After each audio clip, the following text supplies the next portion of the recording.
We are grateful beyond any measure of expression. Nos sentimos sumamente agradecidos por los maestros de la Iglesia. Los amamos y tenemos gran confianza en ustedes. Ustedes son uno de los milagros más grandes del Evangelio restaurado. Ciertamente existe un secreto para llegar a ser un exitoso maestro del Evangelio, para enseñar con poder y autoridad de Dios. Uso la palabra secreto porque los principios que sustentan el éxito de un maestro solo los entiende alguien que tiene un testimonio de lo que aconteció en la mañana de un día hermoso y despejado a comienzos de la primavera de 1820. Los cielos se abrieron en respuesta a la humilde súplica de un jovencito de 14 años. Dios, el Padre Eterno y su Hijo Jesucristo aparecieron y hablaron al profeta José Smith. Se daba inicio a la largamente esperada restauración de todas las cosas y se instauraba en nuestra dispensación y con carácter eterno el principio de revelación.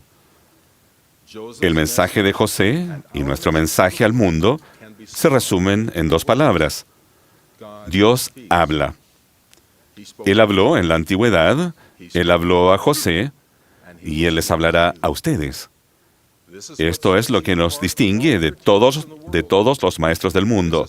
Gracias a esto, ustedes no pueden fracasar. Ustedes han sido llamados por el espíritu de profecía y revelación y han sido apartados mediante la autoridad del sacerdocio. ¿Qué significa esto? Primero, que se hallan en la obra del Señor. Son sus agentes y están autorizados y comisionados para representarlo y actuar en su nombre. Como tales, tienen derecho a recibir su ayuda. Deben preguntarse, ¿qué diría el Salvador si Él estuviera enseñando mi clase hoy día? ¿Y cómo lo diría? Entonces deben hacer lo mismo. Esta responsabilidad puede generar sentimientos de inaptitud o temor en algunos, pero no es tarea difícil. El Señor ha provisto la manera en que todo santo de los últimos días que sea digno enseña la manera del Salvador.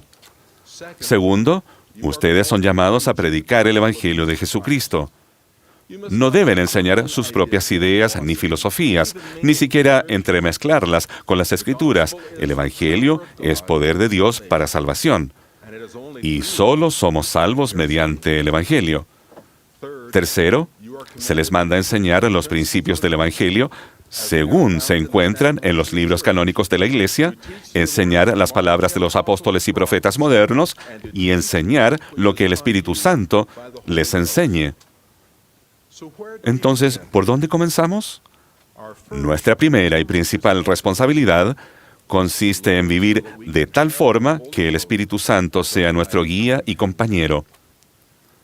Cuando Hyrum Smith deseó participar en esta obra de los últimos días, el Señor le dijo, «He aquí, esta es tu obra, guardar mis mandamientos, sí, con toda tu alma, mente y fuerza». Este es el punto de partida.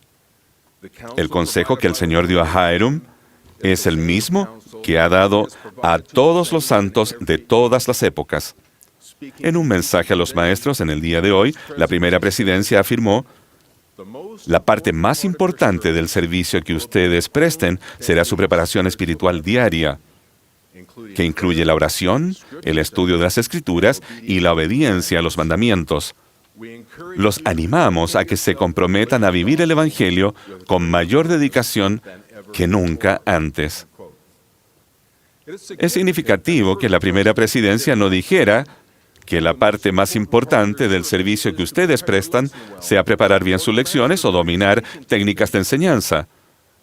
Claro está que ustedes deben preparar diligentemente cada lección y esforzarse por aprender la manera de enseñar que facilite que sus alumnos ejerzan su albedrío y permitan que el Evangelio entre en sus corazones.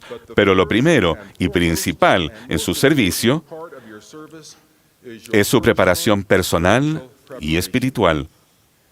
Si ustedes siguen este consejo, la primera presidencia ha prometido, el Espíritu Santo le ayudará a saber qué hacer. Su testimonio crecerá, su conversión se profundizará y fortalecerá para afrontar los retos de la vida. Los retos de la vida. ¿Qué mayor bendición podría desear un maestro? Segundo, el Señor ha mandado que antes de intentar declarar su palabra, debemos procurar obtenerla. Ustedes deben llegar a ser hombres y mujeres de sano entendimiento, escudriñando las Escrituras y atesorándolas en sus corazones. Entonces, al pedir a la ayuda del Señor, Él los bendecirá con su Espíritu y su palabra.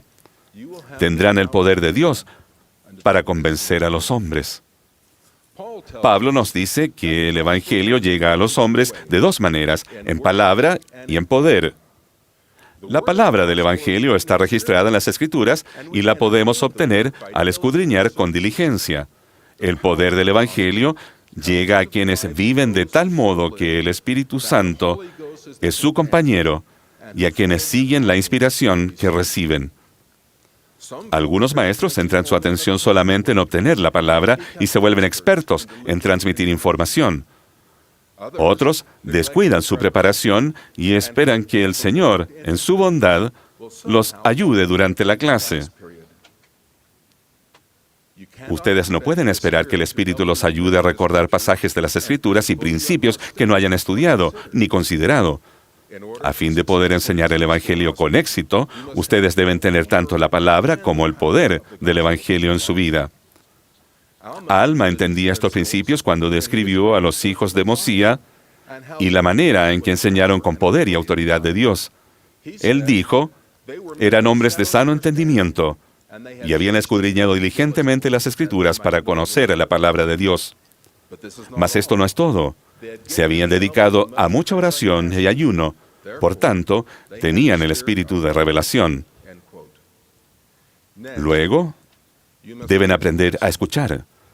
El elder Jeffrey R. Holland enseñó este principio a los misioneros. Citaré al elder Holland, pero me he tomado la libertad de cambiar los términos misioneros e investigadores por maestros y alumnos, respectivamente.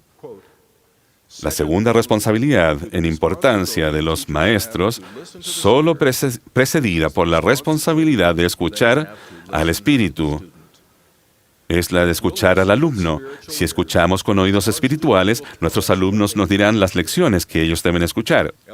El Holland continuó, el hecho es que los maestros siguen demasiado centrados en dar lecciones repetitivas, cómodas, en lugar de centrarse en sus alumnos como personas. Una vez que ustedes hayan preparado y hayan preparado su lección lo mejor posible, deben estar dispuestos a dejarse guiar. Cuando lleguen las delicadas impresiones del Espíritu Santo, deben tener el valor de dejar de lado sus notas y esquemas e ir hacia donde esas impresiones los lleven. Al hacerlo, la lección que dan ya no es de ustedes, sino que se convierte en la lección del Salvador. Al comprometerse a vivir el Evangelio con mayor dedicación que nunca, y al escudriñar las Escrituras, atesorándolas en sus corazones, el mismo Espíritu Santo que reveló esas palabras a los apóstoles y profetas de la antigüedad, les testificará de su veracidad. Básicamente, el Espíritu Santo las revelará de nuevo a ustedes. Cuando esto suceda, las palabras que lean ya no serán más solo las palabras de Nefi, Pablo o Alma, sino que se convertirán en palabras de ustedes. Y cuando enseñen, el Espíritu Santo podrá enseñarles todas las cosas y traerlas a su memoria. De hecho, les será dado en la hora, sí, en el momento preciso, lo que habéis de decir. Cuando esto ocurra, se verán diciendo algo que no planeaban decir. Entonces, si prestan atención, aprenderán algo de lo que ustedes mismos dicen cuando enseñan. El presidente Marion G. Romney dijo, siempre sé cuándo estoy hablando bajo la influencia del Espíritu Santo, porque siempre aprendo algo de lo que he dicho. Recuerden, deben ser testigos. Recuerden, un maestro también un alumno. Por último, deben ser testigos independientes de las cosas que enseñan y no ser simplemente el eco de las palabras de un manual o de los pensamientos de otras personas. Al deleitarse en las palabras de Cristo y esforzarse por vivir el Evangelio con mayor dedicación que nunca, el Espíritu Santo les manifestará que las cosas que enseñan son verdaderas. Este es el espíritu de revelación, y este mismo espíritu llevará su mensaje a los corazones de aquellos que desean y están dispuestos a recibirlo. Terminemos ahora donde comenzamos, en la arbolera sagrada. Gracias a lo que ocurrió aquella hermosa mañana de primavera, no hace tanto, tienen derecho a enseñar con poder y la autoridad de Dios. De esto les doy mi testimonio solemne e independiente, en el nombre de Jesucristo. Amén. Espera, no te vayas todavía. Recuerda que tenemos muchos contenidos para ti. Elige el que más te gusta, aquí en Ven, Sígueme con Walter Posada.